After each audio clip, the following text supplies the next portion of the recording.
Saygıdeğer izleyicilerim, bakın Avrupa artık eski Avrupa değil. Bunu net olarak söyleyebiliriz, gözlemleyebiliriz. Ancak Avrupa'nın sosyal devlet politikasının da bir an önce değiştirilmesi gerekiyor. Vatandaşlara ödenen sosyal yardımlar artık yetmiyor arkadaşlar. Bakın doğalgaza, elektriğe son bir yıl içerisinde ikisinin ortalaması en az %100 oranında zam yapıldı. Gıda ürünleri ne diyoruz? Son bir yıl içerisinde en az marketlerde, çarşılarda, pazarlarda %20 fiyatları arttı. Ama sosyal yardımlar hiçbir şekilde artmak bilmiyor. Şunu yine net olarak söyleyebilirim. Önümüzdeki 5 yıl içerisinde yapılacak olan sosyal yardımlara hiçbir şekilde zam yapılmayacak. Çünkü koronavirüs döneminde gerileyen ekonomileri bir şekilde 2019 öncesine getirebilmek için bunu bahane edecekler ve koronavirüsle ilgili olarak hiçbir şekilde vatandaşa zam yapmayacaklar. Yine göreceksiniz vatandaşa, özellikle de esnaflara ödenen bu koronavirüs tazminatlarını da geriye alacaklar. Nitekim pek çok kişiye Avrupa'nın değişik ülkelerinde esnaflara ödenenler mektup yazılarak ne zaman ödeyeceksiniz diye soruluyor. Evet, önümüzde daha zorlu en az 3 yıl var arkadaşlar. 3 yıldan önce ekonominin eski seviyesine ulaşması maalesef mümkün değil. Bunları üzülerek söylüyorum ama Avrupa'da yaşayan vatandaşlarımızın bunu bilmesi, ona göre adım atması gerekiyor. Bakın değerli izleyicilerim, eskiden yurt dışında yaşayan pek çok vatandaşımız belki de yılda 2 kez Türkiye'ye gidebiliyordu. Ama şu anda bunu söylememiz çok zor. Tabii ki ekonomik olarak özellikle serbest çalışanlar, iş yeri olan vatandaşlarımıza Allah daha çok versin. Onlar için bu söylediğim çoğu oranda geçerli değil ama sabit bir maaşla işçi olarak çalışan pek çok vatandaşımız için sıkıntı daha da büyük. Yandık, bittik demiyorum ama hiçbir şey artık eskisi kadar kolay olmayacak. Bakın Merkel 16 yıl boyunca Almanya'yı yönetti, şimdi gidiyor. Geriye doğru baktığım zaman Merkel'in çalışanlara ne kadar fayda sağladığını sorduğumda cevap maalesef hiç de iç açıcı değil. Bu da bize gösteriyor ki önümüzdeki yıllarda Almanya'nın sosyal yardım politikası ya da vatandaşa yardım politikası değişmeyecek. Değerli izleyicilerim, bakın emeklilerden örnek vereyim size. Emeklilerin almış oldukları maaşlar önümüzdeki yıl itibariyle düşecek. Çünkü emeklilerin gelir vergisi arttırılacak. Emekliler zaten büyük bir geçim sıkıntısı içerisindeyken almış oldukları bu sosyal yardımlarla ayakta dururken görüyoruz ki emeklilerin sırtına yeni bir vergi yükü daha ekleniyor. Değerli izleyicilerimiz, sosyal yardımlar olmasa emeklilerin geçinebilmesi, ay sonunu getirebilmesi gerçekten mümkün değil. Kiralara baktığımızda özellikle de büyük şehirlerde geçen yıla oranla kiraların en az %25 oranında arttığını görüyoruz. Büyük şehirler, sanayi kentleri ya da öğrenci kentlerinde ev bulabilmek neredeyse mucize oldu. Bu söylediğim Avrupa'nın hemen hemen tüm kentleri, tüm ülkeleri için geçerli. Avrupa'da büyük bir konut sıkıntısı var. Ev sıkıntısı var. Merkel'den yine örnek vermemiz gerekirse 16 yıl boyunca iktidarda kalan Merkel, Avrupa'nın en büyük ülkesi olan Almanya'nın konut sorununu çözemedi. Bakın eskiden vatandaş bundan 2 yıl önce bir şekilde ev sahibi olabiliyordu ya da ev sahibi olmasa da aynı kirayı yıllarca ödeyebiliyordu. Şu anda Avrupa'da, Almanya özellikle konut fiyatlarının %50, %60 oranında arttığı bir ülke haline geldi. Talep çok ama ev yok. Bunun yanı sıra koronavirüs döneminde bir zam modası başladı. Her şeyin fiyatı neredeyse %50 oranında arttı. Evet, ev sahipleri kendilerine teklif sunan kiracılar ya da evini satmak istiyorsa evini satın almak isteyenlerin tekliflerini önüne koyuyor. En yüksek hangisi veriyorsa bir şekilde ona evini satıyor ya da kiraya veriyor. Yani ev sahipleri için şu anda bayram diyebiliriz ama bununla ilgili de mutlaka sosyal bir devlet olduğunu iddia eden Almanya, Fransa, Hollanda, Belçika, İsveç, İsviçre, Hollanda ya da diğer Avrupa ülkelerinde devletin buna el atması gerekiyor. Çalışanlar kaderiyle baş başa bırakılmış vaziyette.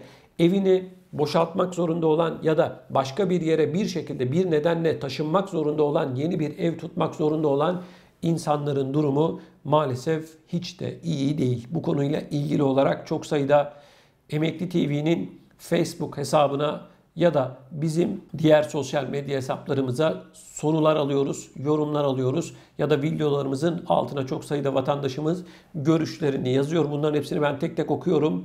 Maalesef tablo her geçen gün daha da kötüye gidiyor. Hep şunu söylüyorum. Biz Türkiye ile falan Avrupa'yı kıyaslamıyoruz. Zaten kıyaslamak doğru olmaz. Türkiye'nin ekonomisi ortada, Avrupa'nın ekonomisi ortada. Bunları da özellikle Türkiye'de bizi izleyen vatandaşlarımıza söylüyorum. Artık bizim gurbetçilerimiz, yurt dışında yaşayan vatandaşlarımız eskisi kadar rahat değil.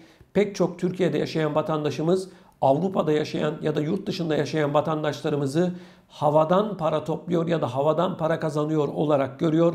Özellikle de bu sözüm onlara artık hiçbir şey eskisi gibi olmayacak. Hiç kimse havadan para toplamıyor.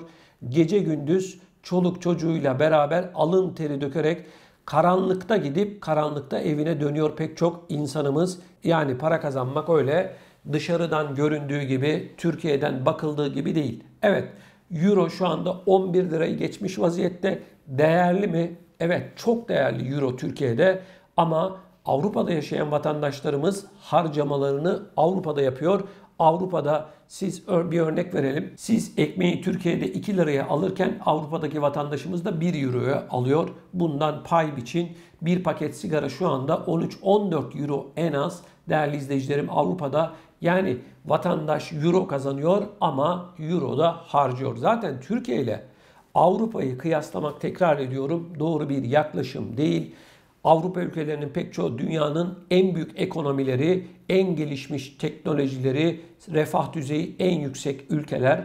Ama biz Türkiye'yi kalkıp bu ülkelerle karşılaştırırsak doğru bir yaklaşım olmayacağı düşüncesindeyim. Özellikle Avrupa'da yaşayan vatandaşlarımız bu konuyla ilgili ne düşünüyorlar? Sizlerden ricam bu videomuzun altına lütfen görüşlerinizi belirtin. Bu konuyla ilgili de varsa sorularınız lütfen videomuzun altına yazmanızı sizlerden rica ediyorum. Değerli izleyicilerimiz, bizlerin daha fazla insana ulaşması için sizin videolarımızı beğenmenizi bekliyoruz. Eğer kanalımıza da hala abone olmadıysanız mutlaka abone olmanızı sizlerden rica ediyorum.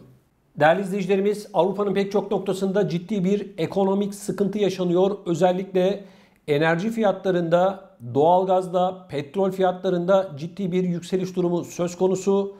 Maalesef önümüzdeki aylarda Avrupa'nın pek çok noktasında pek çok insan evinde doğalgazı yakamayacak, ısınamayacak. Pek çok insan artık arabasını dahi kapısının önünden çıkartmakta güçlük çekecek. Çünkü petrol fiyatları, akaryakıt fiyatları ciddi oranda artıyor. Bakın, Avrupa Birliği'nin en büyük ekonomisine sahip Almanya'dan size bir örnek vereceğim. Almanya'nın özellikle Polonya ve Çekya sınırına yakın olan bölgelerde pek çok kişi bu ülkelere giderek bidonlarla, evet değerli izleyicilerim, bidonlarla benzin alıyorlar ve araçlarını dolduruyorlar. Çünkü Almanya'ya göre bu iki ülke daha ucuz. Yani Avrupa'nın en büyük ekonomisine sahip olan Almanya'da yaşayan vatandaşların gelmiş olduğu noktayı sanıyorum bize en iyi anlatan haberlerden bir tanesi. Bakın, detaylı bir şekilde bunun üzerinde konuşacağız. Haberi hemen ben sizlerle paylaşmak istiyorum. Almanlar ülkede benzin ve motorun fiyatlarının son 10 yıldan bu yana en yüksek seviyeye ulaşması nedeniyle akaryakıt fiyatlarının daha da ucuz olduğu Polonya ve Çekya'daki benzin istasyonlarına akın etti. Akaryakıt almak isteyen Almanlar Çekya ve Polonya sınırındaki benzinliklerde uzun kuyruklar oluşturdu. Benzinliklere gelen araçların %95'i Alman plakalı araçlardan oluşuyor. Almanlar sadece araç depolarını değil, yanlarında getirdikleri akaryakıt bidonlarını da dolduruyorlar. Polonya sınırındaki bir benzinliğe akaryakıt almak için gelen Daniel Stein Anadolu Ajansı muhabirine yapmış olduğu açıklamada bakın şunları söylüyor. Diyor ki Almanya'da benzin fiyatının yakında 2 avro civarında olacağını düşünüyorum. Fiyatların nereye gideceğini kestiremiyoruz bile. Bu bizim gibi normal tüketiciler için kaldırılamaz bir durum. Burada akaryakıt ortalama 40 sent daha ucuz. Hatta bu bazı yerlerde 50 sente kadar yükselebiliyor. O nedenle o kadar yolu buraya gelmeye değiyor diyorlar. Bir başka Alman Benjamin ise yeni tip koronavirüs salgınının başlangıcında akaryakıt fiyatlarının çok ucuzladığını ancak Almanya'da çevre vergilerinin arttığını ve bu nedenle akaryakıt fiyatlarının iyice arttığını ifade etti. Yine bir başka Alman bakın şunları söylüyor. 40 kilometre uzaklıktan geldiğini, bidonlarla da benzin aldığını ve ekonomik olarak bunu yapmak zorunda olduğunu ifade ediyor. Bakın değerli izleyicilerim, Almanya'nın gelmiş olduğu durum aslında tüm Avrupa için geçerli. Yani Almanya'da böylesine bir sıkıntı varsa bilin ki diğer Avrupa ülkelerinde de çok kısa bir süre sonra sirayet edecek. Yine Hollanda'da evet ciddi bir şekilde fiyat artışı söz konusu. Benzinin litre fiyatı artık 2 euroyu pek çok yerde geçmiş vaziyette. Yine bu insanlar Alman sınırına yakın noktalarda yaşayanlar daha ucuz diye Almanya'daki benzinliklere kısa bir süre önce geliyordu. Artık Almanya'ya da gelmenin çok fazla bir cazibesinin kalmadığını gözlemleyebiliyoruz. Daha ucuz Avrupa Birliği ülkelerine gidiyorlar. Şimdi bakın değerli izleyicilerim. Ben şuna bakarım. Sen gelişmiş bir ülkeysen vatandaşını özellikle de bakın dünyanın en büyük ekonomilerinden bir tanesi olan Almanya'yı anlatıyorum. Senin vatandaşın başka bir ülkeye gidiyorsa senin sosyal bir devlet olduğundan ben söz edemem. Dünyanın en büyük ekonomisi diyoruz. Kasası ağzına kadar euro dolu diyoruz. Ama senin vatandaşın 40 sent için başka bir ülkeye gidiyor. Elinde bidonla benzin kuyruğuna giriyorsa burada ciddi bir sorun var demektir. Yine değerli izleyicilerim, Türkiye'ye baktığımızda Türkiye'ye son olarak benzine 44 kuruş zam geldi. Türkiye'deki tablo da aynı. Euro 11 lirayı geçti. Tamam, Türkiye'de vatandaşlara yapılacak olan yardımlar çok kısıtlı. Minicik yardımlar var. Ama biz Almanya'yı, Fransa'yı, İsveç, İsviçre, Norveç, Belçika, Avusturya gibi ülkeleri anlatıyoruz. Biz büyük ülkeyiz, zengin ülkeyiz diyen bu Avrupa ülkeleri vatandaşını bu hale düşürmüşse burada sosyal devlet olduğundan bahsedemeyiz. Tamam, yardımlar yok mu? Var tabii ki ama koronavirüs gibi 100 yılda bir meydana gelen böylesine zor bir dönemde vatandaşının yanında olmayacaksın da ne zaman olacaksın diye sorarlar insana. Emekli Almanya'da, Fransa'da, Hollanda'da kan ağlıyor. Neden? Eğer sosyal yardımlar olmasa emeklinin geçinebilme ihtimali sıfır arkadaşlar. Hele bir de bu insan kira ödüyorsa, ortada da faturalar bu kadar artmışsa almış olduğu emekli maaşıyla sadece belki kirasını ödeyebilir. Geriye kalan 30 gün boyunca ne yapacak? Cebinde 100-200 euro kalıyorsa bu insanın belki bir haftalık market parası olacak. Başka da bir şey olmayacak. Onun için imkanı olanlar, özellikle de emekliler yılın büyük bir kısmını Türkiye'de geçiriyor. Türkiye'ye gidiyor arkadaşlar. Karı koca eğer emekliyse almış olduğu emekli maaşıyla hiç olmazsa Türkiye'de Avrupa'ya göre daha iyi yaşayabilirler. Bunları anlatıyorum ben. Sanki bunlar olmuyormuş gibi arkadaşlar bazı izleyicilerimiz üzülerek okuyorum. Yok öyle bir şey. Her şey güllük gülistanlık diyor Avrupa'da. Arkadaşlar benim amacım zaten özellikle yurt dışında yaşayan vatandaşlarımızın sesi olarak daha iyi yaşamanız. Bunun için anlatıyor, eleştiriyor, gündeme getiriyoruz. Ama birileri bizim Almanya'yı eleştirmemizi, Fransa'yı, Belçika'yı, İsveç'i, Norveç'i neyse işte Avrupa ülkelerini eleştirmemizi istemiyorlar. Arkadaşlar Hiçbir şey eskisi gibi değil. Türkiye ile kıyaslama yapmıyoruz biz. Yanlış olur. Ama Avrupa'da yaşayıp Avrupa'nın kalkınmasına büyük emek harcayan, 50-60 yıldır Avrupa'da yaşayan insanlarımızın alın terini de buradan savunmak zorundayız. Maalesef dünyanın her noktasında olduğu gibi ağlamayana meme yok. Her şey çok güzel. Burada alkışlayalım. 10 numara 5 yıldız diyelim.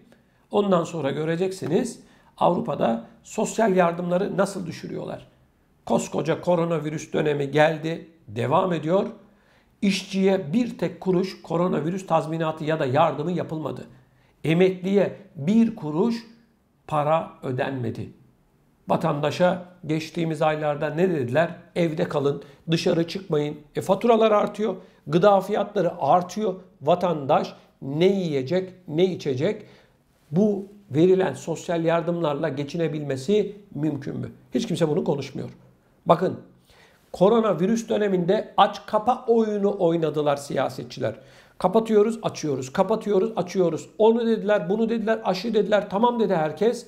Bir kurtuluş olarak insanların önüne sunuldu. Ama şimdi bakın dünyanın pek çok noktasında olduğu gibi Avrupa'da da vaka sayılarında patlamalar var.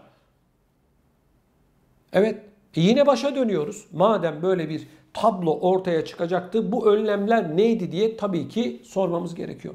İşin ekonomik boyutuna baktığımız zaman insanlar bugün Almanya'dan Polonya sınırına ya da Çekya sınırına gidip benzin alıyorsa ortada ciddi bir problem var demektir arkadaşlar. İşte lütfen özellikle Avrupa'da yaşayan vatandaşlarımızın bu videomuzun altına yorum yaparak ekonomik anlamda ne durumda olduklarını yazmalarını rica ediyorum. Bundan 2 yıl önceye göre ne durumdasınız? Markette, çarşıda, pazarda fiyat durumu nedir? Ucuz marketler olarak bilinen Aldi'de bile şu anda artık ucuzluk diye bir şey söz konusu değil. Yine Türkiye'de de aynı. Bakın Türkiye'de BİM, Şok, A101 diye marketler var biliyorsunuz. Binlerce şubesi var bunların. Artık ucuzluk diye bir şey yok arkadaşlar. Avrupa'da da aynı. Hani eskiden şu markete gidelim burası daha ucuz derdik. Aldi'ye, Rossmann'a atıyorum ya da diğer işte marketlere. Ama şu anda hiçbirinin birbirinden farkı yok arkadaşlar. Tablo her geçen gün daha da ağırlaşıyor. İşte insanlar bidonlarla benzin alıyor. Avrupa'da. Ama siyasetçiler hiçbir şekilde bunu görmek istemiyorlar. Hatta ve hatta size ben enteresan bir şey daha söyleyeyim. Koronavirüs döneminde esnafa yapılan, sosyal derneklere yapılan yardımları geriye alacaklar. Ve bunlarla ilgili olarak yeni vergiler getirecekler. Örneğin bir işçi sosyal yardım almadı, emekli sosyal yardım almadı ama koronavirüs döneminde esnafa ya da diğer kesimlere yapılan bu sosyal yardımları, koronavirüs yardımlarını işçiden, emekliden alacaklar. Bakın göreceksiniz. Yine söyleyeyim bakın önümüzdeki yıl emeklilerin maaşına daha fazla gelir vergisi gelecek. Aldıkları maaşlar düşecek arkadaşlar. İşte bunun sebebi de koronavirüs döneminde düşen vergileri tekrardan vatandaştan alabilmek. Oysa ki dünyanın en büyük ekonomilerine sahip olan bu ülkelerin vatandaşa daha fazla sosyal yardım vermesi gerekiyor. Çocuk parasına zam var mı? Ya da onu bırakın. Genel itibariyle baktığımız zaman eskiye göre nasıl yaşıyorsunuz? Bırakın hani sosyal yardımı falan geçtik. İstediğinizi alabiliyor musunuz? İstediğinizi tüketebiliyor musunuz? Çoluk çocuğunuzun ihtiyacını eskisi kadar rahat karşılayabiliyor musunuz? Arkadaşlar tamam koronavirüs oldu. 100 yılda bir meydana gelen bir salgın. Sen böylesine 100 yılda bir meydana gelen dönemde vatandaşının yanında olmayacaksın da ne zaman olacaksın? Soru bu. Bu sorunun cevabının verilmesi gerekiyor ama görüyorum ki maalesef hiçbir şekilde bu sorunun cevabını vermek istemiyorlar.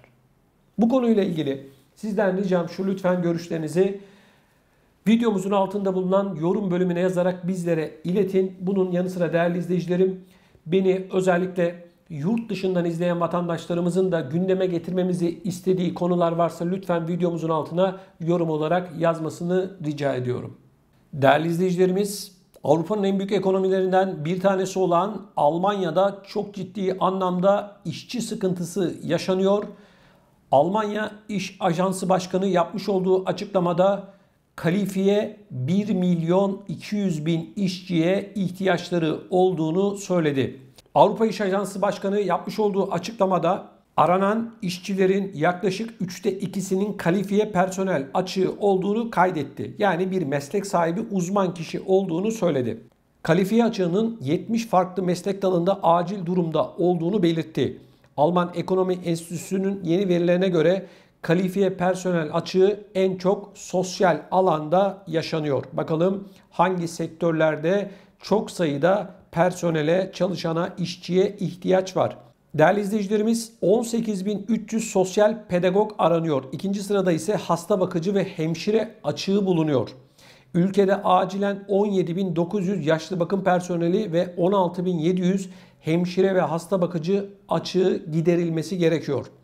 Toplam 15 meslekten oluşan listede ayrıca 15.500 inşaat elektrikçisi, 13.200 sıhhi tesisatçı, ısıtma ve havalandırma teknisyenleri ve 6.700 tır ve kamyon şoförü açığı bulunuyor. Evet değerli izleyicilerim, özellikle sağlık alanında çok ciddi anlamda personel ihtiyacı var. Baktığımda en çok dikkatimi çeken sektörlerden bir tanesi yaşlı bakım, hasta bakıcı ve hemşire açığı. Biliyorsunuz Almanya yaşlanmaya devam ediyor. Yaşlı bir nüfus var. Özellikle ileri yaş grubunda bulunan insanların bakımları ile ilgili olarak personel bulmakta çok büyük zorluk çekiliyor. Geçtiğimiz günlerde ben yine bu ekrandan size aktarmıştım. Hasta bakıcıların, yaşlı bakıcıların maaşlarının 4.000 euroya brüt olarak arttırılması ile ilgili ciddi bir tartışma durumu Berlin'de şu anda söz konusu, başkentte. Bununla ilgili olarak acil bir adım atılması gerekiyor. Gerek mevcutta bu işi yapanların gerekse bu sektöre yeni olarak gireceklerin maaşlarının arttırılması gerekiyor. Çünkü gerçekten zor bir iş ve maaş olarak teşvik yapılmadıktan sonra bunun hiçbir şekilde giderilemeyecek ve maaşları arttırılmazsa bu sektöre giren özellikle genç isimlerin, genç insanların sayısı azalacak. Zor bir iş. Gerçekten çok zahmetli ve zor bir iş. Yaşlı bir nüfus böyle bir ihtiyacı ortaya çıkarmış vaziyette. Bu durum sadece Almanya için geçerli değil, diğer Avrupa ülkeleri için de geçerli. Yine Almanya dünyanın pek çok ülkesiyle anlaşma yaparak hemşire ve hasta bakım ihtiyacını karşılayabilmesi için o ülkelerde eğitimler veriyor, anlaşmalar yapıyor ama yeterli değil. Tabii böylesine bir ihtiyaç ortadayken Avrupa'nın pek çok ülkesi maalesef göçmenlere kapıları kapatmış vaziyette. Şu anda Avrupa gerçekten sınırlarını kapatacak noktaya gelmiş durumda.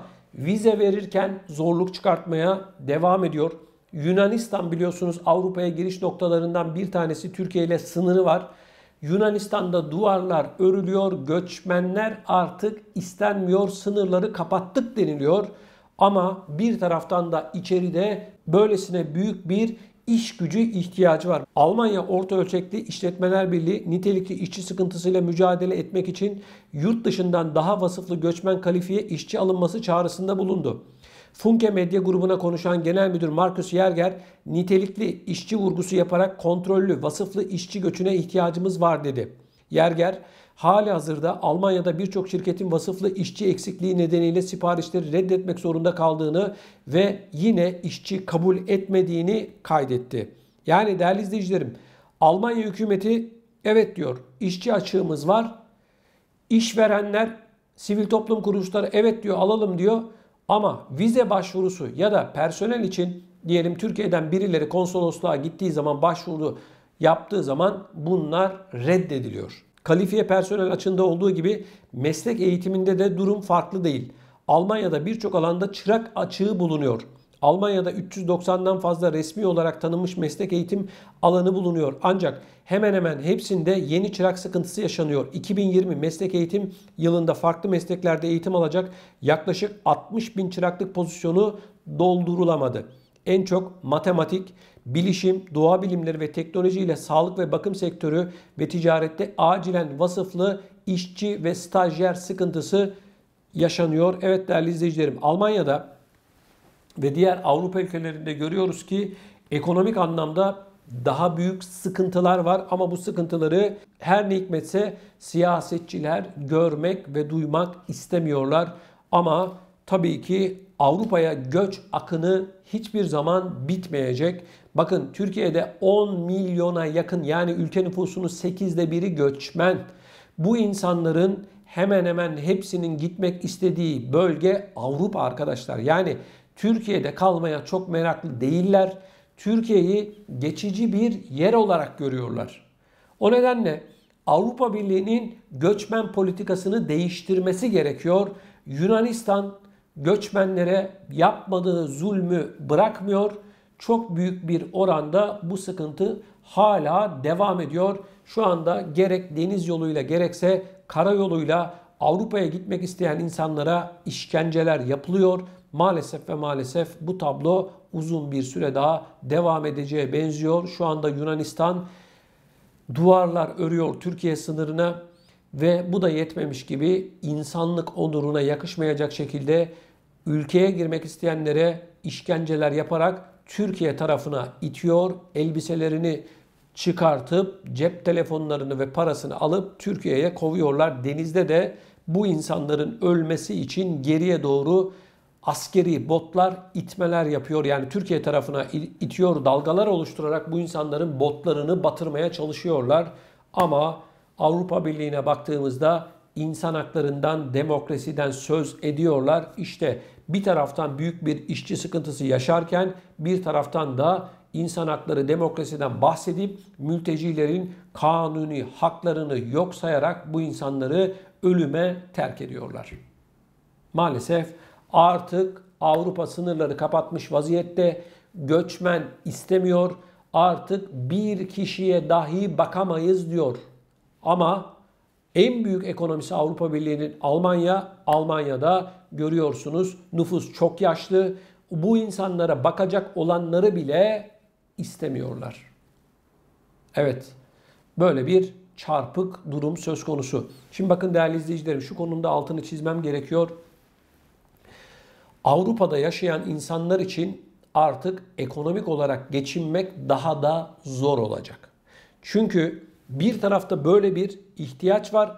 Er ya da geç bu insanlar Avrupa'ya gelecekler. Göçmenlerden ya da kalifiye elemanlardan bahsediyorum. Bu insanlar bir şekilde gelecekler. Bu insanlar Avrupa'ya gelmeye devam ettikçe maaşlar artmayacak, saat ücretleri artmayacak. Çünkü çalışacak insan çok diyecekler bu sefer. Bu anlattığım şey 10 yıl sonra, 15 yıl sonra artık gerçekleşmek zorunda. Yani hem göçmenin önünde duramazsın, ihtiyacın önünde duramazsın. Siyasetçiler bunu 10 ya da 15 yıl içerisinde artık kabullenecekler.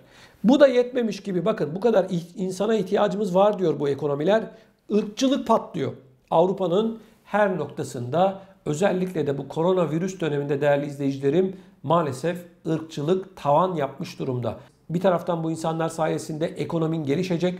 Bu insanlar senin ülkene alın teri dökecekler. Senin kalkınman için çalışacaklar gece gündüz demeden. Sen onları istemeyeceksin, ırkçılık yapacaksın. Bir de böyle bir sosyal yara var arkadaşlar.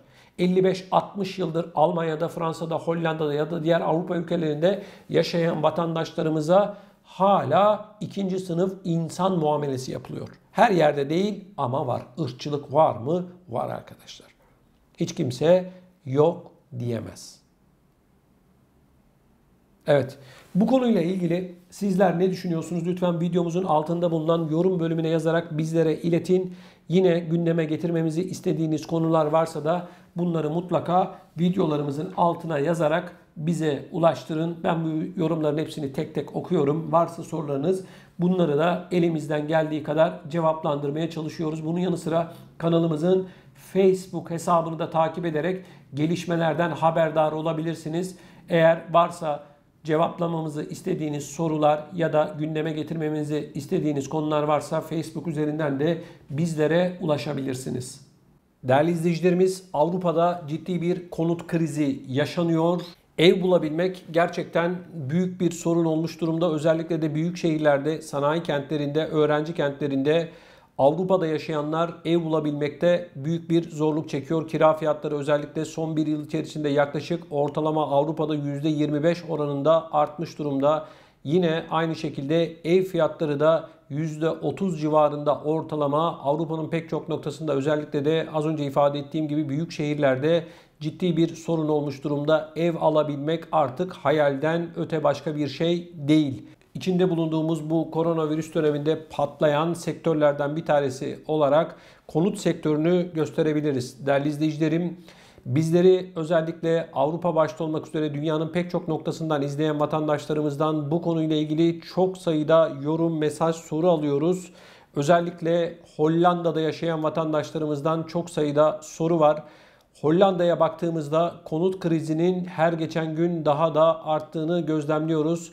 Önümüzdeki 20 yıl boyunca Hollanda'da yaklaşık 900 bin yeni konuta ihtiyaç var. Aksi halde ev fiyatları artmaya devam edecek. Kira fiyatları da aynı oranda yükselecek. Bakın değerli izleyicilerim, Hollanda'da satılan mevcut konut sayısı birbirini izleyen ikinci çeyrekte %13.4'lük oranla geçtiğimiz yıla göre geriye düştü.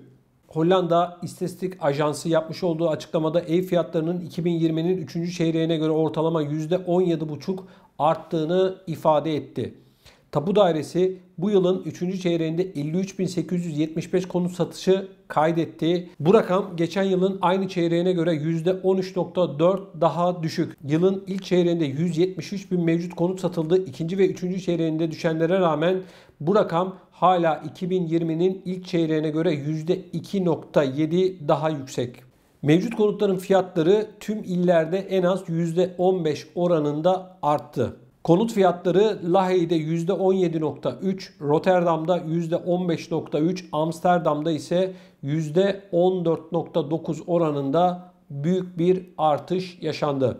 Değerli izleyicilerim, Hollanda'da şu anda çok acil bir şekilde 600 bin konuta ihtiyaç olduğu açıklandı. 20 yılda ise yaklaşık 900 bin konutun yapılması gerektiği ifade ediliyor.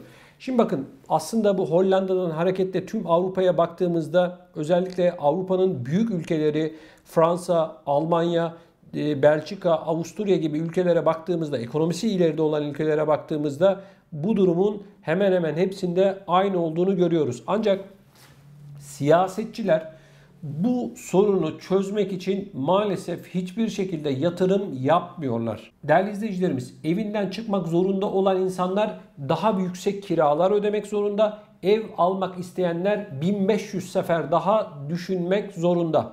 Çünkü ev fiyatları fırlamış vaziyette. Yine aynı şekilde hakeza kira fiyatları da almış başını gidiyor. Ancak vatandaşın bu sıkıntısıyla siyasetçilerin Avrupa'da gerçekten ilgilenmediğini görüyoruz.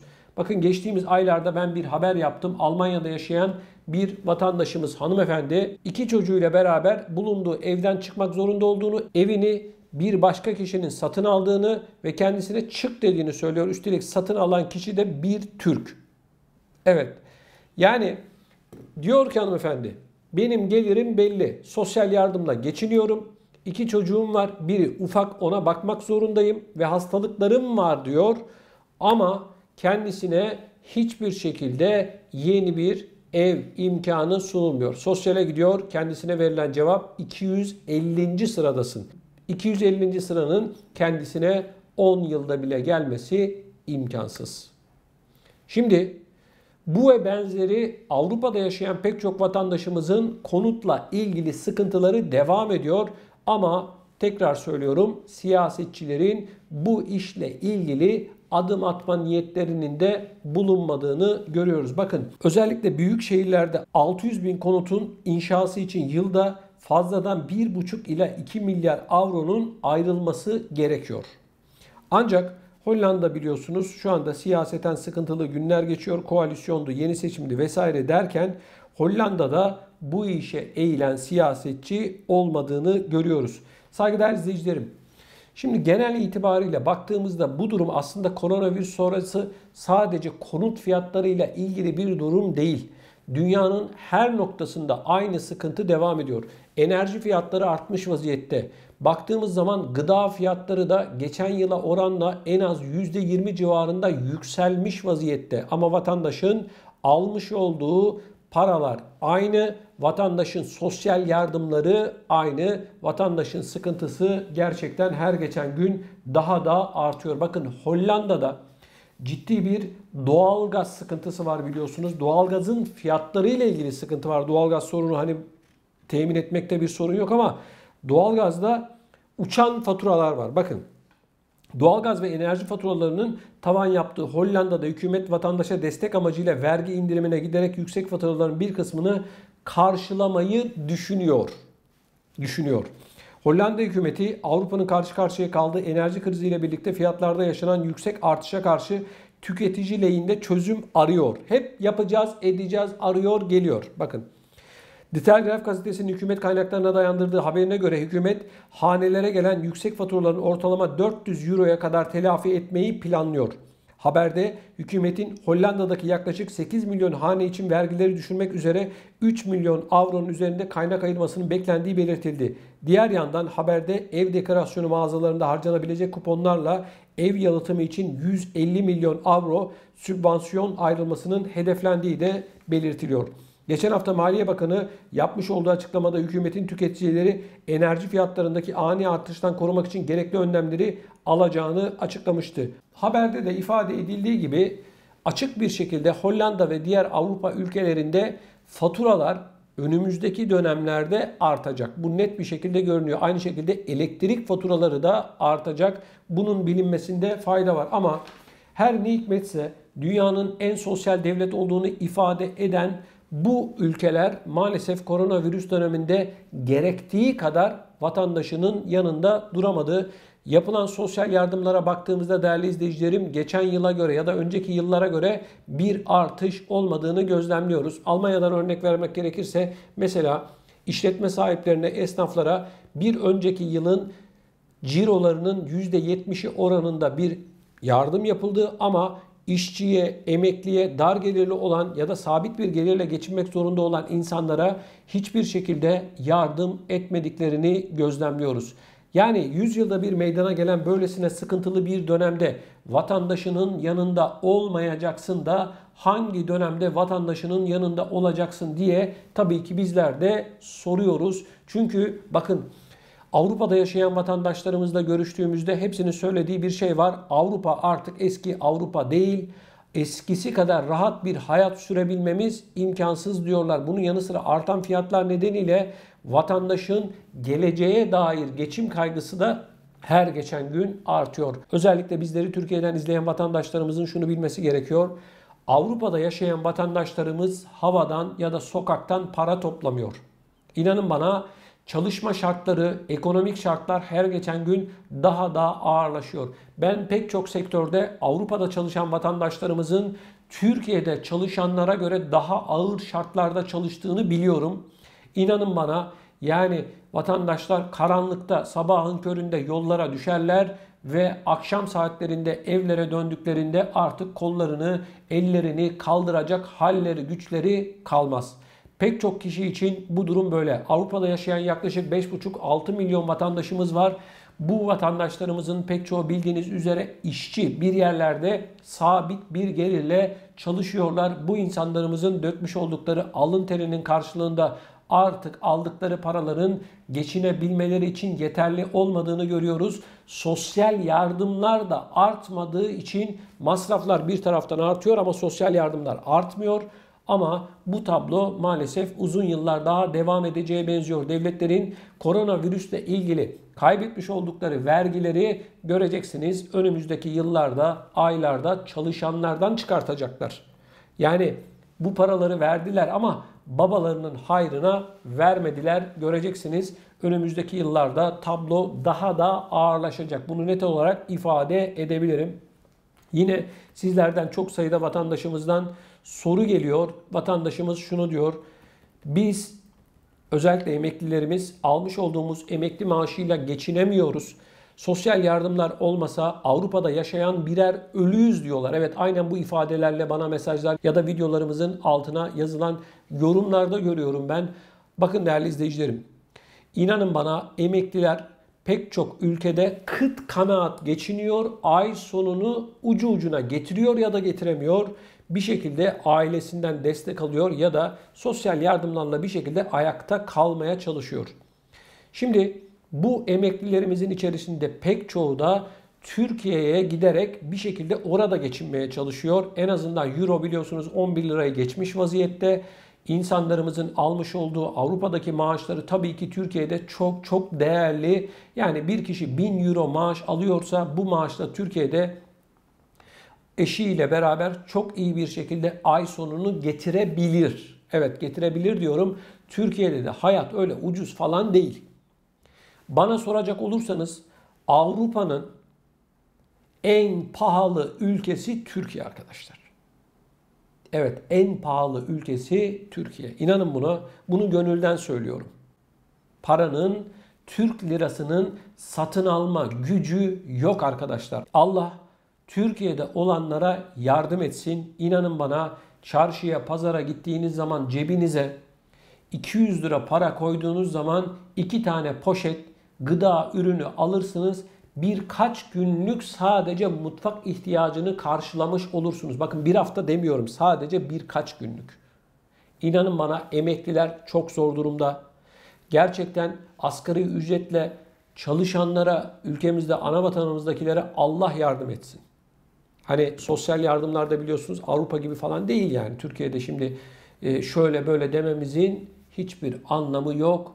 Bana göre Türkiye Avrupa'dan çok çok çok pahalı, Amerika'dan bile pahalı bir ülke. Gelire göre baktığımız zaman maalesef böyle bir tabloyla karşılaşıyoruz. Bakın, ben de YouTube'dan falan işte birim üzerinden dünyadaki fiyatlarla ilgili videoları izliyorum. Türkiye'deki videoları izliyorum, görüyorum. Maalesef ana vatanımızda ekonomik olarak ciddi bir sıkıntı durumu söz konusu.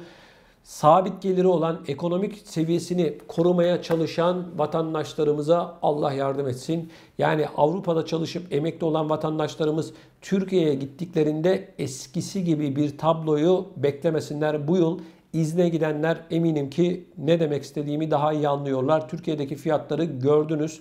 Tabii bir de vurguncular var. Yani hani tamam, teknolojik ürünlerin fiyatı, yurt dışından Türkiye'ye gidenlerin fiyatları artıyor ama domatese, maydanoza bile sanki Avrupa'dan euro ile satın alıyormuş gibi tohumunu zam yapan hokkabazlar var. Fırsatçılar var. Türkiye kadar fırsatçı esnafından bahsediyorum. Başka bir ülkede yok arkadaşlar. Bayram gelir, fiyatlar alır. Seyran gelir, fiyatlar artar. Korona der, maydanozun fiyatını arttırır. Bunlara da el vicdan diyorum. Allah darda olanlara gerçekten yardım etsin. Bu konuyla ilgili de sizler ne düşünüyorsunuz? Lütfen bu videonun altında bulunan yorum bölümüne yazarak bizlere iletin. Bunun yanı sıra gündeme getirmemizi istediğiniz konular varsa da lütfen bunları videomuzun altında bulunan yorum bölümüne yazarak bizlere ulaştırın. Saygıdeğer izleyicilerimiz, Hollanda'da maalesef koronavirüsle ilgili olarak vaka sayılarının hızlı bir şekilde arttığını gözlemliyoruz. Bunun yanı sıra Delta varyantının yeni türü de Hollanda'da maalesef bazı insanlarda görüldü. Son durumu paylaşalım. Hollanda'daki tablo nedir? Bundan sonra hangi önlemlerin alması bekleniyor? Bunun yanı sıra Hollanda dışından bizi izleyen Avrupa'daki ve dünyanın değişik noktalarındaki vatandaşlarımızla ilgili de önemli uyarılarımız olacak. Ulusal Halk Sağlığı ve Çevre Enstitüsü Hollanda'da yeni bir delta varyantının görüldüğünü resmi olarak açıkladı. AY4.2 olarak adlandırılan yeni alt varyant şu anda Hollanda'daki koronavirüs vakalarının %0.1 ve 0.2'sini oluşturuyor. İngiltere'de günlerdir gündemde olan alt varyant vaka sayısındaki keskin artışın sorumlusu olarak da bilim insanları tarafından gösteriliyor. İngiliz uzmanlar yeni varyantın şu anda dünya çapında baskın olan delta varyantına göre %15'e kadar daha da bulaştırıcı olduğunu açıkladı. Bununla birlikte Dünya Sağlık Örgütü alt varyantı henüz endişelenecek bir varyant olarak tanımlamış değil. Hollandalı virolog Marjan Koopmans yapmış olduğu açıklamada ne kadar sorun yaratacağı konusunda yorum yapmak için henüz erken olduğunu ifade etti. Koopmans, İngiliz meslektaşlarım varyantın ne kadar endişe verici olduğu konusunda henüz emin olmadıklarını söylüyorlar. Ancak ben varyantın bir etkisi olacağını hesaba katmamız gerektiğini düşünüyorum dedi. Önümüzdeki günlerde nasıl bir tablonun ortaya çıkacağı konusunda ise henüz bilim insanları herhangi bir açıklama yapmış değil. Koronavirüsle ilgili olarak dünyadaki tablo şu.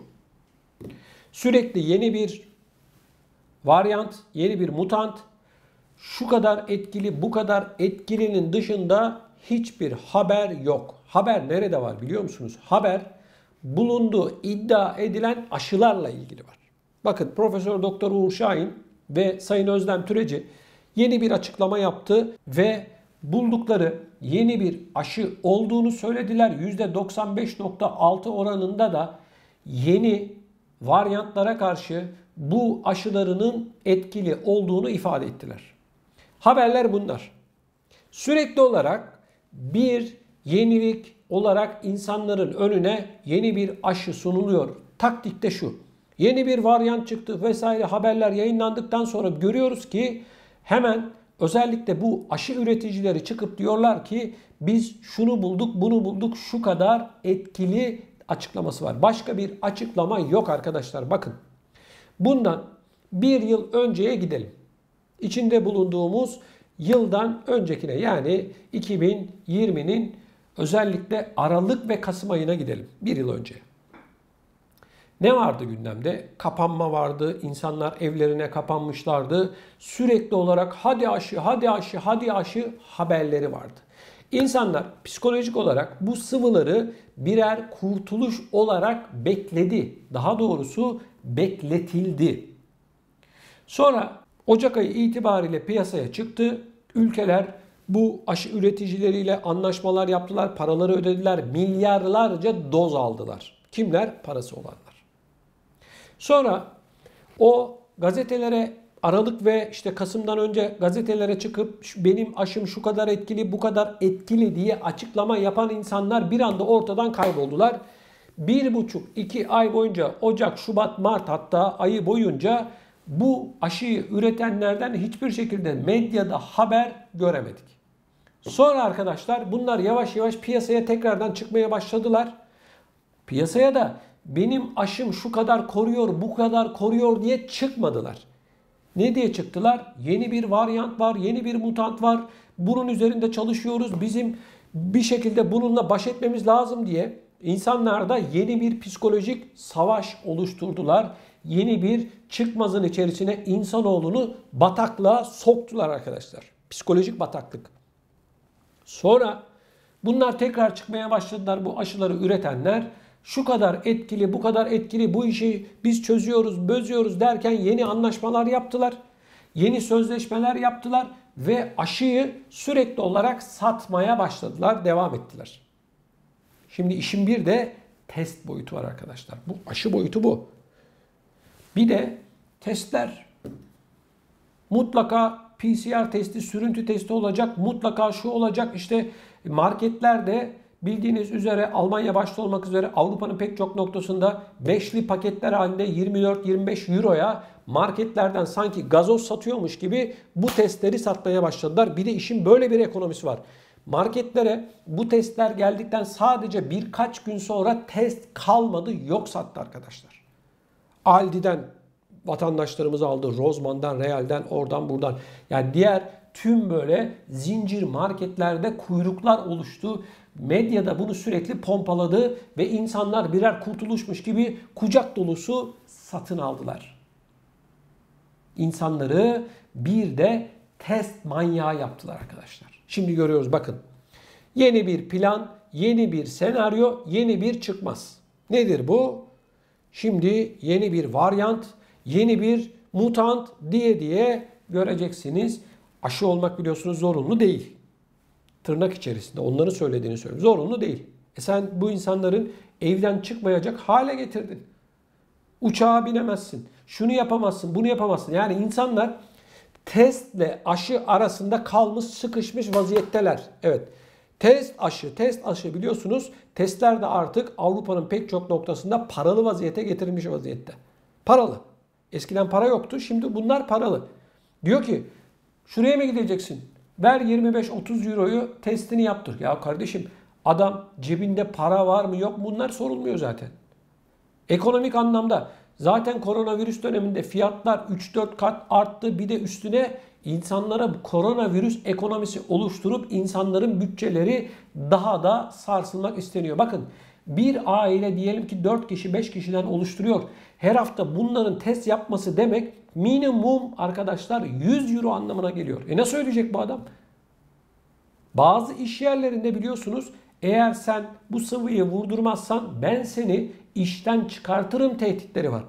Şimdi bu insanlar ne yapacak diyorum ya, testle aşı arasına sıkıştırılmış insanoğlunu gözlemliyoruz şu anda. Yeni bir varyant, yeni bir mutant, şu oldu, bu oldu denilerek insanların gerçekten büyük bir sıkıntının içerisine düştüğünü görüyoruz. Bakın ben hiç kimseye test ya da işte aşı olun ya da olmayın demem.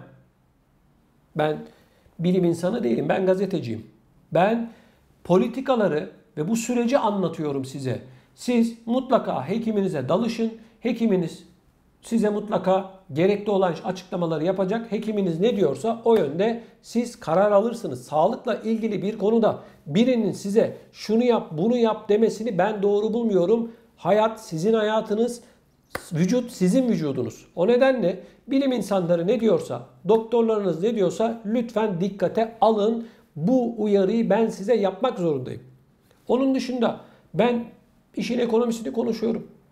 Yani öyle bir noktaya geldi ki sabah uyanıyoruz yeni bir mutant, akşam ayda yeni bir mutant, yeni bir varyant deniliyor. Bakın şu anda tüm dünyada gerçekten büyük bir kaos durumu söz konusu. Her kafadan bir ses çıkıyor. Bakın geçtiğimiz günlerde Danimarka, İsveç, İzlanda'da ve Finlandiya'da 30 yaş altına Moderna adlı mRNA teknolojisiyle üretilen aşının vurulması yasaklandı. Neden? Çünkü 30 yaş altı insanlarda, erkeklerde kalp kası iltihabına neden olduğu yönünde açıklamalar yapıldı ve biz yasaklıyoruz dediler bunu. Bakın, İsrail'den bundan birkaç ay önce bununla ilgili açıklama yapılmıştı. Daha sonra bu İskandinav ülkeleri yaptılar araştırmayı. Evet dediler, vaka sayısı hızlı bir şekilde artıyor. Biz bunu yasaklıyoruz dediler. Bu bir iki gün medyada yer aldı arkadaşlar. Sonra bununla ilgili haberler kesildi, bitti. Profesör Doktor Uğur Şahin ve Özlem Türeci'den bununla ilgili olarak tek bir açıklama yapılmadı. Bu arada Özlem Türeci ve Uğur Şahin Yunanistan'a gitti, ödül aldı. İspanya'ya gitti, ödül aldılar. Gazetecilerin bu konuyla ilgili sormuş oldukları sorulara da cevap vermediler. Kendileri de gerek sosyal medya hesaplarından ya da yapmış olduğu açıklamalarda bu konuyla ilgili tek kelime etmediler.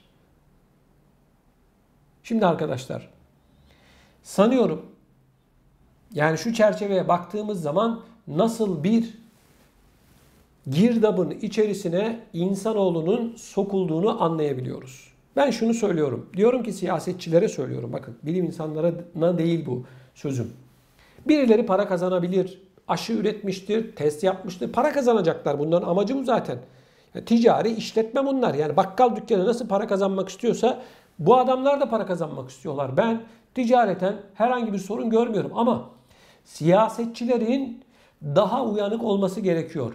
Bakın seçim döneminde niye oy veririz biz bu siyasetçilere? Bizim haklarımız konusun, bizim sağlığımızla ilgili, ekonomimizle ilgili, sosyal hayatımızla ilgili alacakları kararlarda bizim menfaatimizi gözetsin diye oy veririz değil mi? Yoksa bu adamların kara kaşına, kara gözüne mi oy veriyoruz? Neyine oy veriyoruz? Kim? Anamız mı, babamız mı bunlar? Kim?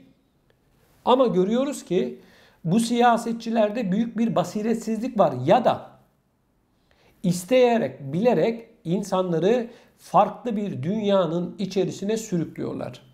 Ekonomik olarak insanlar büyük bir sıkıntı yaşıyor mu bu koronavirüsten dolayı? Evet yaşıyor. Kiralar arttı mı? Arttı. Fiyatlar arttı mı? Arttı. Çarşıda, pazarda yangın var mı fiyatlarda? Var. Büyük sıfırlama diyorlar. Al sana büyük sıfırlama. Yeni dünya düzeni diyorlar. Al sana yeni dünya düzeni. Kripto paralar, bu bitcoinler vesaireler. Niye bu kadar arttı? Niye bu kadar talep var arkadaşlar? Al sana yeni dünya düzeni.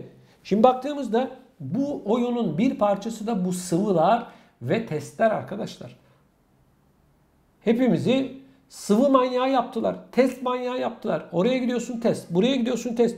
Aa diyor senin bilmem ne kodun ne işte aşı ile ilgili şu kare kodun yoksa bilmem ne seni ben buraya alamam diyor. Hani zorunlu değildi. Adamda bir rahatsızlık yok bir şey yok. Cebinden adamın 25-30 eurosunu alarak test yapacaksın.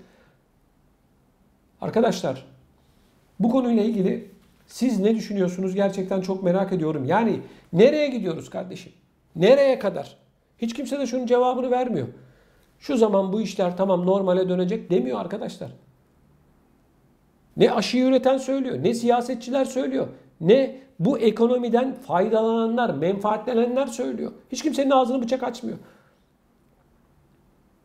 Sürekli olarak şu mutant çıktı, bu varyant var, şu testi yaptır, bilmem şunu yaptır, bunu yaptır. Başka hiçbir açıklama yok arkadaşlar. İnanın bana bakın, girin internete cep telefonunuzdan, bilgisayarınızdan yazın bu konuyla ilgili. Sadece şu bulundu, şunu yaptırın, bunu yaptırından başka bir tek satır haber yok arkadaşlar. Yok. İnsanlar sokaklara döküldüler, protesto gösterileri yaptılar. Dünyanın pek çok noktasında alınan tedbirleri protesto ettiler. Sonuç elde var sıfır. Hiçbir siyasetçi de demiyor ki gelin kardeşim bakalım siz ne istiyorsunuz, amacınız nedir demiyor arkadaşlar. Böyle enteresan bir durum. Hani bir laf var ya bindik alamete gidiyoruz kıyamete diye. Böyle bir durum. Lütfen bu konuyla ilgili görüşlerinizi videomuzun altında bulunan yorum bölümüne yazarak bizlere iletin. Yine gündeme getirilmesini istediğiniz konular varsa mutlak surette videomuzun altındaki yine yorum bölümüne yazarak bizlere iletebilirsiniz. Ben şunu söylüyorum. Allah sonumuzu hayır etsin. Ben böyle düşünüyorum. Çünkü büyük bir karamsarlık durumu içerisindeyim. Ben kendi adıma hani sizin durumunuzu bilemem ama beni de lütfen yanlış anlamayın ama şöyle bir analiz yaptığımızda kardeşim ya nereye kadar? Yani soru bu nereye kadar? Yeter artık insanlar normal hayatına dönmek istiyor. Sıvı dediler, sıvılar yapıldı. Test dediler, testler yapıldı. Bakıyoruz vaka sayıları başa döndü. Her yerde vaka sayıları çok hızlı bir şekilde artıyor. O zaman bu neydi kardeşim? Alınan bu tedbirler neydi? Amaç neydi? Neydi bu zorlama? Devam eden bu zorlama. Bu ne? Saygıdeğer izleyicilerimiz bildiğiniz üzere Squid Game adlı Netflix'te en çok izlenen bir dizi var. İzlemeyenler için çok kısa bir şekilde bu dizinin genel çerçevesini anlatacağım. Ardından da koronavirüsle içinde bulunduğumuz bu salgın dönemiyle bu dizinin ne tür gizli bağlantıları olduğunu tek tek sizlerin önüne sereceğim. Saygıdeğer izleyicilerimiz, bu dizi bir Güney Kore yapımı. Ölümcül oyunların yer aldığı bir dizi. İnsanlara 400'ün üzerinde insana oyunlar oynatılıyor ve kaybedenler öldürülüyor. Evet, ölüm oyunu da diyebiliriz buna. Peki bu insanlar kim? Bu insanlar ekonomik olarak çok büyük bir sıkıntının içerisinde olan insanlar. Bu insanlar dar boğaza girip çıkış yolu arayan, ailesi için çıkış arayan, çocuğu için, kendisi için, işi için çıkış arayan insanlar. Ancak öyle bir noktaya gelmişler ki ölümü bile göze alıyorlar.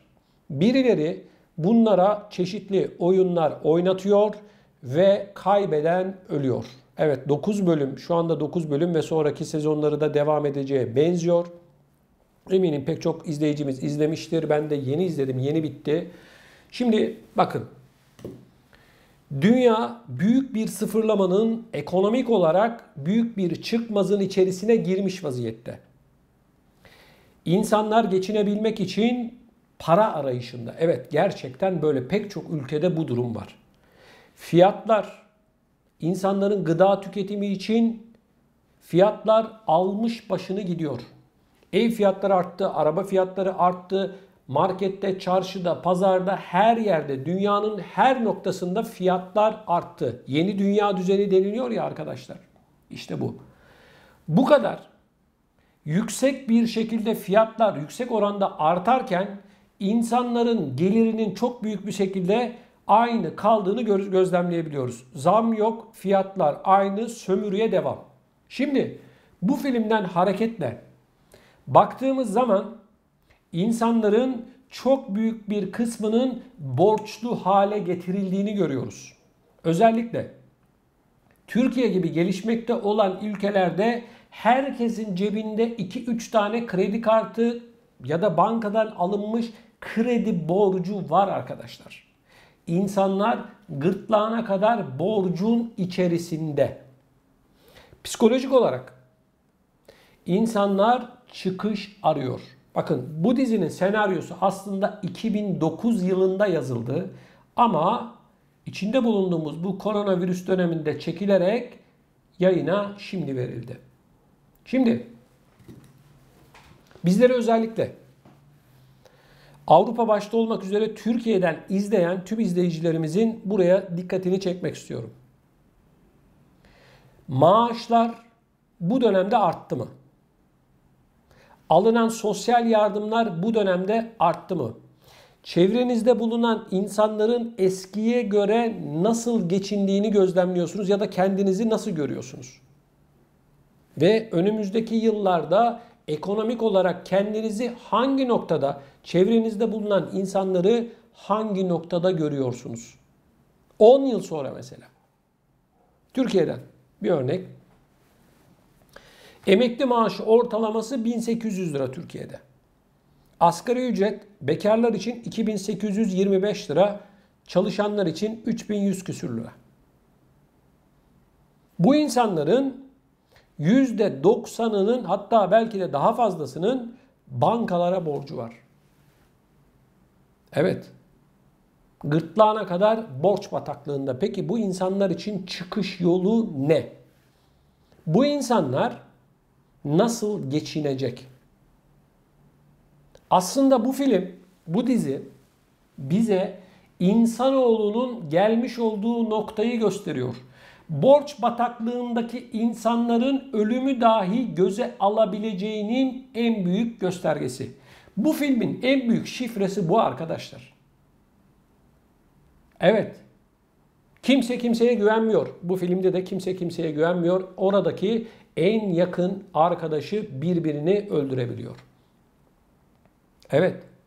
Bu film öyle sıradan insanların hayal gücünü kullanarak yazmış olduğu bir senaryonun sonucu değil arkadaşlar.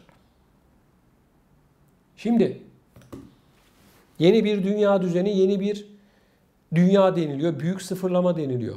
Değil mi arkadaşlar? Kripto paralar, Bitcoin vesaireler, diğer coinler hiç bu kadar hayatımızda yer almış mıydı? İnsanların bir kısmı para kazanıyormuş gibi görünüyor. Medyada yer alan haberler hep kazanma yönündeki haberler. Peki ya kaybedenler? Bataklığa düşenler? Onlarla ilgili tek kelime yok. İşte arkadaşlar deniliyor ya, yeni bir dünya düzeni, büyük sıfırlama falan. Bunların hepsi zaten şu anda mevcutta var. Aslında bu dizi insanoğlunun sürüklendiği noktayı gösteriyor. Bundan 20 yıl sonrasını bize anlatıyor. İnsanların para için ölümü göze alacağı günlerin yakın olduğunu söylüyor. Evet, bu diziyi izleyenler eminim ki artık farklı bir gözle düşünecekler, farklı bakacaklar olaya.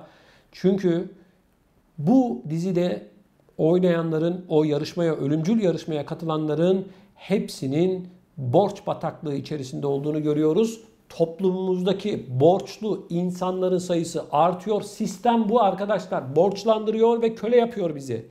Bankaya borçlandırıyor. Ömrümüzün sonuna kadar diyoruz ki çalışalım, onu ödeyelim, bunu ödeyelim vesaire. Bu arada hayat geçiyor. İşte bir dizinin sanıyorum bize anlattığı en önemli nokta bu. Hayat geçiyor arkadaşlar. İnsanlık yeni bir serüvene sürüklenmiş vaziyette. Bir dizi sanıyorum hayattan bağımsız kopmuş olamaz. Bundan 25-30 yıl önce izlediğimiz filmlerin bugün gerçek olduğunu görüyorsak elbette ki bu dizinin de gerçek olacağını göreceğiz. Maalesef insanlık büyük bir bataklığın içerisine sürükleniyor. Evet, borç bataklığının içerisinde. Bakın arkadaşlar, Avrupa ve diğer pek çok ülkede emekliler geçinemiyor. Almış oldukları sosyal yardımlar olmasa bu insanların ay sonunu getirebilmesi imkansız. Bu insanlar bankalara borçlu hale getirilmiş vaziyette. Bu insanlar adeta borç kölesi haline gelmişler. Bankaların kölesi haline gelmişler. Bu insanlarımızın çoğu şunu söylüyor: ben mezara kadar bankanın kölesiyim diyor. Evet. Aldığı 2000 lira, 2500 lira emekli maaşı bankadan kendisini 5-10 yıl boyunca ipotek altına almış. Daha emekli maaşını elini dokunduramadan banka hemen taksidini alıyor. Garibimin elinde de 3-5 kuruşu kalıyor ya da kalmıyor. Gidiyor başka bir bankaya, başka bir kredi kartıyla para çekiyor, alışveriş yapıyor. İşte toplumların gelmiş olduğu nokta bu arkadaşlar. Yani toplumlar büyük bir borç bataklığının içerisine sürükleniyor. Özellikle de gelişmekte olan ülkelerde bu tablonun hiç de yabancı olmadığını sanıyorum. Sizler bu konuyla ilgili olarak ne düşünüyorsunuz? Çok merak ediyorum. Lütfen görüşlerinizi videomuzun altında bulunan yorum bölümüne yazarak bizlere iletin.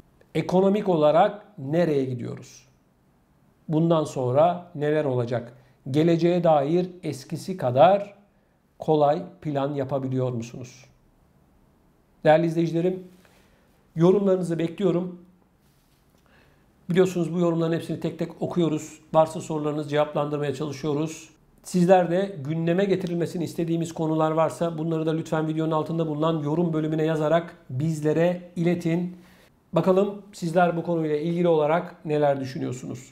Değerli izleyicilerim, Avrupa'da ve dünyanın pek çok noktasında yaşayan emeklilerin durumunu anlatan enteresan bir haber var. Önce bu haberi ben sizlerle paylaşacağım. Ardından da yurt dışında yaşayan vatandaşlarımızın ve Türkiye'deki vatandaşlarımızın içinde bulunduğu durumu kısaca anlatmaya çalışacağım. Bakayım, Hollanda dünyanın en iyi emeklilik sistemi unvanını kaptırdı. Bakalım kime kaptırmış? Hollanda emeklilik sistemi geçtiğimiz yıla göre daha iyi olsa da dünyanın en iyi emeklilik sistemi unvanını İzlanda'ya kaptırdı deniliyor. Geçen yılın lideri Hollanda, ikincisi Danimarka yaklaşık 10 yıldır Merker sıralamasında zirveye çıkmak için kıyasıya mücadele ediyordu. Bu yıl her iki ülkede birinciliği listeye yeni dahil olan İzlanda'ya kaptırdı. Merker emeklilik uzmanı Mark Hemskerk, Merker'in İzlanda'yı sıralamaya dahil ettiği ilk yıl ülkenin açık arayla bir numara olduğunu söyledi. Yetkili, İzlanda emeklilik sisteminin Hollanda'dan daha iyi puan aldığını, çünkü İzlanda'da 55 yaş üstü çalışan sayısının daha fazla olduğunu belirtti. Bakın bu çok önemli. Tekrar ediyorum. 55 yaş üstü çalışan sayısının daha fazla olduğunu belirtiyor. Yani diyor ki daha fazla çalışan var, onun için biz sizi üst sıraya alıyoruz. Aslında bunun anlamını biraz sonra açıklayacağım. Konuyla ilgili çalışırsanız kendinize daha fazla emekli maaşı biriktirebilir ve daha iyi bir hayat yaşayabilirsiniz diyor. İzlanda'daki hane halkı borcu da Hollanda'ya göre biraz daha düşük. Sonuç olarak İzlandalı emeklilerin ödemesi gereken daha az borcu var ve diğer şeylere daha fazla para harcayabiliyorlar. Yetkili, İzlanda'nın daha elverişli bir nüfusa sahip olduğunu ve yakında daha fazla kişinin katkı payı ödeyeceğini söyledi. Yetkili, emeklilik sistemimiz diğer ülkelere kıyasla iyi puan almaya devam ediyor. Dünyada A puanı alan 3 ülkeden biriyiz dedi. Bir süredir hisse fiyatlarının yükselmesinden ve piyasa faiz oranlarının da artmasından dolayı emeklilik kesintileri tehdidinin büyük fonların çoğunu geçtiğini söyledi. Şimdi bakın. Az önce ne dedim? İzlanda'da 55 yaş üstü çalışan sayısının daha fazla olması nedeniyle ve daha az borcu bulunduğu için insanların diyorlar ki siz birincisiniz. Bu ne biliyor musunuz? Bu aslında Avrupa'nın en iyi kölesini seçmişler. Bana soracak olursanız İzlanda kölelikte birinci. Niye diyeceksiniz? Sakın İzlanda'da yaşayan vatandaşlarımız, beni izleyenler sakın yanlış anlamasınlar. Ben sistemi eleştiriyorum. Bakın.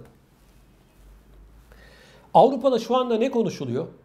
Emeklilik yaşının 68'e çıkartılması konuşuluyor değil mi? Yani mezarda emeklilik konusu tartışılıyor. Bana soracak olursanız Böyle bir şeyi tartışmak bile insanlık onuruna yakışmayan kölelik düzeninin bir göstergesi. 68 yaşına kadar çalışmak ne demek biliyor musunuz? 20 yaşında çalışma hayatına başlarsan 48 yıl boyunca çalışıp emekli olursan tam bir emekli maaşı alacaksın demek. Şimdi insanlar 35-40 yıl boyunca çalışıyor zaten mevcut şartlar içerisinde minimum. Bu insanlara ödenen emekli maaşı ne kadar? Ya da Avrupa'nın en gelişmiş ülkelerine baktığımızda sadece emekli maaşıyla sosyal yardım almadan ay sonunu getirebilmeleri mümkün mü? 35-40 yıl boyunca çalış, üret, alın teri dök ama sonunda adeta bir sadaka al. Sosyal yardımlar olmadan ev kiranı öde, faturalarını öde. Ay sonunu getir bakalım, torununun cebine de 10 euro 20 euro harçlık koy bakayım, koyabilecek misin? İnsanlar şu anda aslında bu haber bana şunu anlatıyor. En iyi kölelerin bulunduğu ülkeyi seçmişler. Ve ne dönüyor haberde bakın. Borcu az olanlar, toplumlar, bakın bütün ülkeler için söyleyeceklerim geçerli. Büyük bir borç bataklığının içerisine bilerek ve isteyerek düşürülüyor. Borç bataklığında insanlar. Neredeyse insanların 10 kişiden en az 6'sının %60'ının borcu var arkadaşlar. Ya kişilere ya da bankalara, kredi kartına vesaire borcu var. Evet, insanlar bankaların kölesi haline bilerek getiriliyor. İnsanlar borç bataklığından çıkmasın, ömrünün sonuna kadar borç ödesin deniliyor. Ve yine bu araştırma bize şunu gösteriyor. Emekliler toplumların sırtında birer yükmüş gibi gösteriliyor.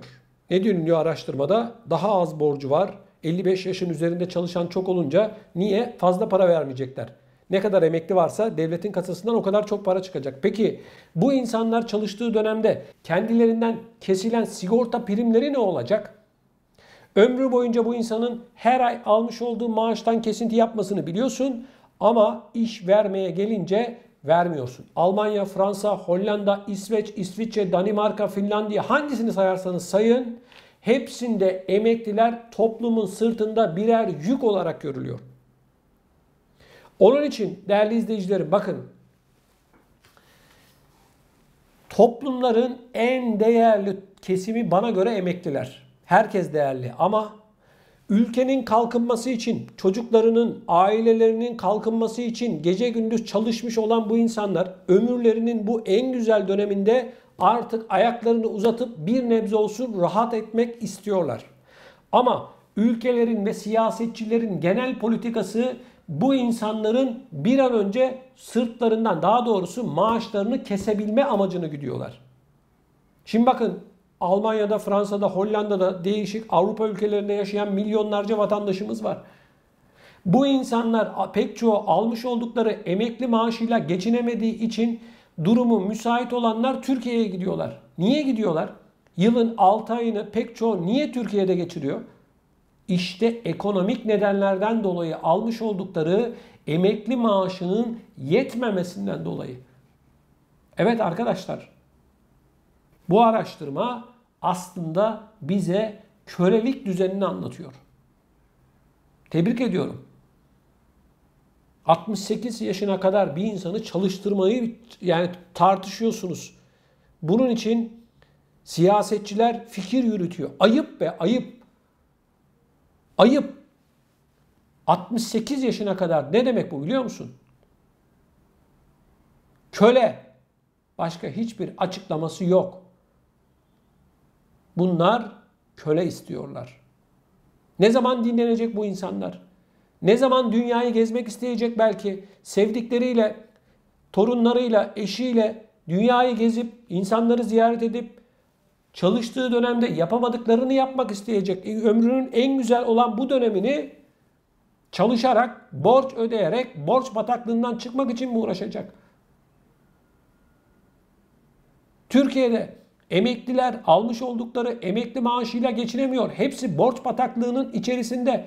Bankaya borcu olmayan yok. Son 2 yıl içerisinde bankalar adeta bayram ediyor. Niye? Koronavirüs döneminde insanların tüketimleri arttı, fiyatlar arttı. İnsanlar koşarak bankaya gidiyor, tüketici kredisi alıyor. Kredi kartını kullanıyor. Ay sonu gelince de maaşına daha elini dokunduramadan banka tarafından adeta birer pirana gibi kapılıyor. Sonra senaryo yine aynı. Ahmet'in külahını Mehmet'e, Mehmet'inkini de Veli'ye bu şekilde külahları değiştirip yani borcu borçla kapatma yoluna gidiyor vatandaş. Nereye kadar? İşte mezara kadar. Böylesine sıkıntılı ve bir o kadar da insanların psikolojilerini bozan bir dönemin içerisindeyiz. İleri yaşta çalışan ne kadar çoksa o kadar emeklilik araştırmasında birinci oluyormuşsun. Ne kadar az borcun varsa birinci oluyormuşsun. Ya kardeşim ne maaş veriyorsunuz ki emekliye? Ne maaş veriyorsunuz? Bizleri yurt dışından veya Türkiye'den izleyen vatandaşlarımızın bu konuyla ilgili görüşlerini çok merak ediyorum. Lütfen videomuzun altında bulunan yorum bölümüne yazarak bizlere iletiniz. Yani mevcut şartlar içerisinde soru şu arkadaşlar. Mevcut şartlar içerisinde emekli maaşı ya da çalışanlar maaşıyla mutlu mu değil mi? Borcunuz var mı yok mu? Lütfen bu konuyla ilgili görüşlerinizi videomuzun altında bulunan yorum bölümüne yazarak bizlere iletin. Yine bir hatırlatmada bulunmak istiyorum değerli izleyicilerim. Daha fazla da insana ulaşabilmemiz ve sesimizi duyurabilmemiz için mutlak surette videolarımızı beğenmenizi ve mümkünse kanalımıza abone olmanızı rica ediyorum. Yani sadece videonun altındaki abone ol tuşuna basıyorsunuz. Bu kadar.